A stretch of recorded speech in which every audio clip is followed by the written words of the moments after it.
All right, today, hello, how's it going, people? Today we are talking about another day, another gacha mode. This is the current new hot in the gacha scene, and obviously there hasn't been a lot of good releases in a while. So since this is a new gacha game, I know a lot of people are trying to re-roll things like that, look for different characters that are good, and some people are kind of stuck. Like, is this account good? Is this account bad?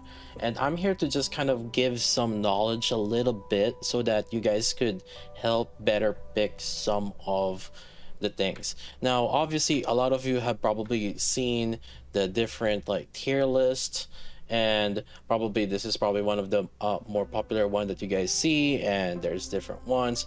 I'm gonna talk a little bit about it, but I'm gonna take a little bit more about the team synergy that you guys could see so that you can decide better. It's like, oh, this account is probably gonna be better for me, or oh, okay, I got this character and I want this other character. So here I am to talk about that, and also maybe to help you figure out like some of the teams that you could, or units that you could like start using together, because you guys might overlook some of the things about it.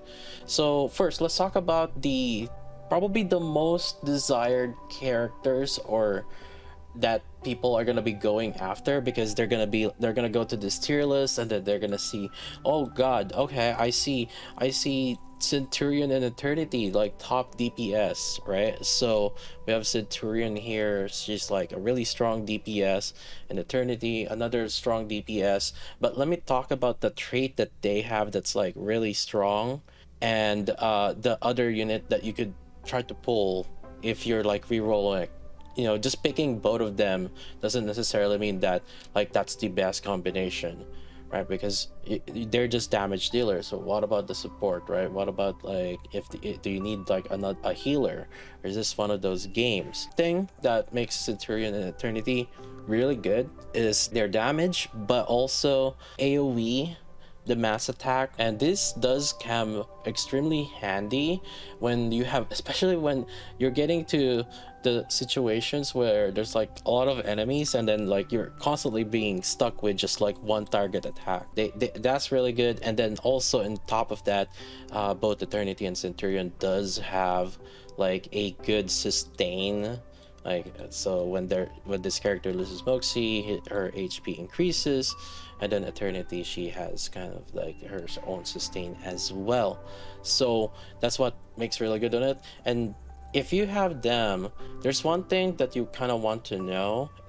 They are using reality damage, and so if you actually kind of look into this reality damage is kind of like an, think of it as like attack type. In other games you would think like, oh, physical damage and magic damage. So that's kind of the idea behind this.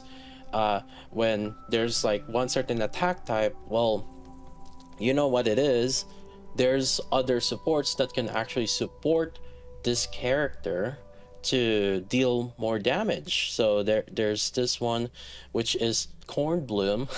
I think the B's silent. This character has a really good skill, which is this one, a mass debuff. It's like an AoE debuff, so it's for all enemies, and then there's like reality defense minus 15%, and then damage taken plus 15% for all the enemies, and it lasts 2 rounds, which is really good, because like these characters, again, Eternity and Centurion, they have like a constant skill that attacks multiple enemies. So it synergizes with it, and then they're also reality damage. So this is what really is good with it. And then for Bloom also, she has her own 2-unit damage as well. And since most of the time the way you're gonna play her is you're gonna use like the debuff first, and then you're gonna use her other skill, which is like a damage to 2 enemies, and then when the target is debuffed, so in this situation she makes the debuff here, and then she will inflict this. So basically she's a self sufficient on that one for making her deal more damage because of that. And now from 135 it becomes like 165%. So this is like really good. So that's kind of like the type of combination or synergy that you're gonna be looking for in these characters. You might want to start paying attention a little bit on that. So for example, oh, is this account good? You could try to take a quick look at their skills, and then also the inheritance part, what kind of things that they do and provide. What I want to point out is basically you want to look into these kind of different things that you might need, and don't just like look for just one side of, oh, I'm just gonna pick like all damage dealers, because you can find some other units that can synergize. And I guess like lastly, another team that I could talk about is like, for example, if you want to do the crit team, one thing is basically this. For example, this character, she does like additional crit buffs to herself, and there are some other characters where they also benefit whenever there's a critical that happens. And then what's a good unit to use with them? And actually Voyager is a unit that is not bad for that also. And what you guys don't realize is because there's nothing exactly that is giving and showing that it's like crit related unit. But if you actually look at the description of the confusion, for example, confusion critical resist minus 25%. So that's the thing, right? Like you could end up using these characters. I would definitely look at the characters and then also the effects of the status that they give, so that you can start combining these different characters together.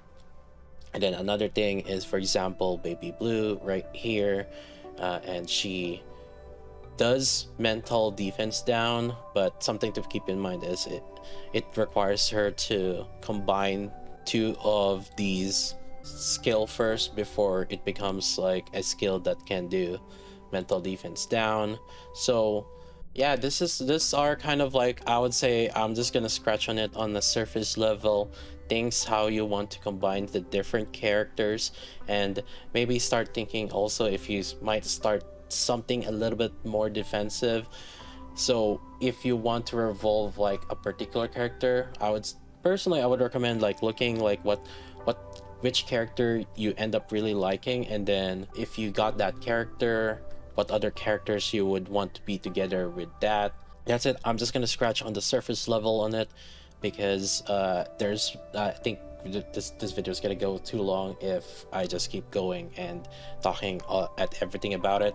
I will be talking more about it when I stream. So I am now actually streaming to both Twitch and YouTube, so I just want to let you guys know, if you guys want to come hang out, you guys could also visit me on Twitch. I think there's just there's a lot more obviously right now on Twitch, because a lot of people are kind of used to me streaming on Twitch, but there's a bunch of you that are stopping by on YouTube as well. So you know, just pick whichever platform you guys end up wanting to watch those live streams. But yeah, other than that, in any case, thank you all for watching, and I'm gonna see you guys next time on stream. And there's gonna be a Nikkei anniversary watch party also, so I'll see you guys there.